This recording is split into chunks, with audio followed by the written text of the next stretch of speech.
साझेदारी संलेख या विलेख क्या होता है?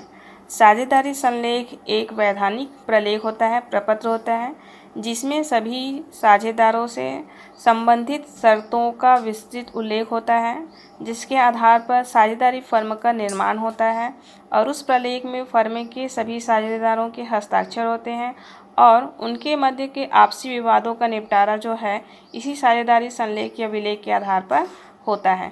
साझेदारी संलेख जो है लिखित या मौखिक दोनों हो सकता है। तो यहाँ पर एक साझेदारी समझौता लिखित में होना चाहिए। क्यों?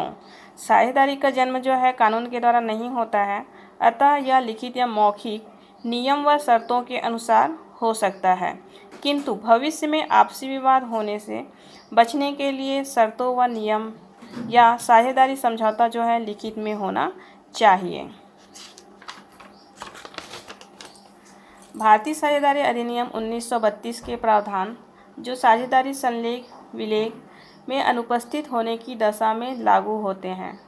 भारतीय साझेदारी अधिनियम 1932 की धारा 13 से 17 तक प्रावधान दिए गए हैं, जिसके द्वारा साझेदारों के मध्य होने वाले विवादों का निपटारा जो है किया जा सकता है। तो जो निम्न प्रकार से हो सकते हैं कि यदि कोई भी समझौता नहीं हुआ है, उस स्थिति में साझेदारों को पारिश्रमिक जो है नहीं दिया जाएगा।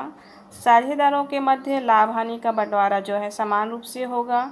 साझेदारों को पूंजी पर ब्याज नहीं दिया जाएगा, लेकिन यदि साझेदार अतिरिक्त पूंजी जो है फर्म में लगाते हैं तो उस पूंजी पर उसे 6% की दर से वार्षिक ब्याज जो है प्राप्त करने का अधिकार होता है। साझेदारों को वेतन पाने का अधिकार जो है नहीं होता है। लाभ हानि समायोजन खाता क्यों तैयार किया जाता है, जिसको हम लाभालाभ नियोजन लेखा भी कहते हैं।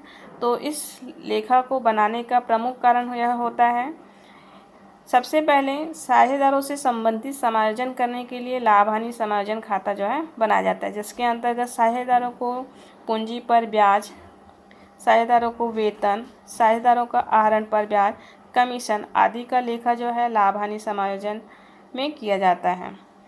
और उसके बाद फर्म में जितने भी लाभ हुए रहते हैं और साझेदारों को पूंजी पर ब्याज, वेतन, आहरण पर ब्याज तथा कमीशन देने के बाद जो शेष लाभ बचता है, जिसको विभाजन योग्य लाभ, उसको साझेदारों के मध्य उनके लाभालाभ अनुपात में विभाजन करने के लिए लाभ हानि समायोजन खाता जो है तैयार किया जाता है। यहाँ पर लाभालाभ अनुपात का मतलब ये है कि यदि साझेदारी संलेख में साझेदारों के मध्य लाभ को विभाजन करने का अनुपात यदि पहले से दिया रहेगा या साझेदारी संलेख में उल्लेखित रहेगा, उसके आधार पर ही हमको साझेदारी को लाभ या हानि का विभाजन करना होता है।